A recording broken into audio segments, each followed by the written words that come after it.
Uphuze Khemisi ungomunye wabaculi baMaskhandi asebeqede iminyaka kulomkhakha. Usehambile amazwe omhlaba ehlukene ecula loluhlobo lomculo. Kodwa ke uthi lolu hambo belungelula neze. Kuyangijabulisa ukuthi uMaskhandi ahlale edlondlobele ngoba vele sasifisa lokho. uMaskhandi usukwazile ukuheha nabanye abalandeli bomculo abebengawulandeli ngaphambilini. Abaculi baMaskhandi abasebasha sebekwazile ke ukuthatha lolu hlobo lomculo balifaka nasezindaweni zasemalokishini kanye nasemadolobheni.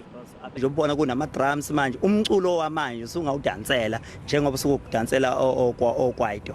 Owabe engumsakazi wokhozi FM uDokotela Bodloza Nzimande uyatuswa ke kakhulu ngokufukula lolu hlobo lomculo. Ngiyibuka indaba yenduna ukuthi inhle ngoba ithi mangabe ifika ekutheni umculo uyakuphi bese betshela induna leziyana ukuthi asigqugquzela abantu ukuthi kuyahanjwa umculi wabo lo abammele uyodlala kuphi. Izinkundla zokuxhumana nazo zineqhaza ekuthuthukiseni lomculo. Ingoma enqobe umncintiswano wokuhlukanisa unyaka emsakazweni ukhozi FM ngonyaka odlule ibiqhamuka kulolu hlobo lomculo.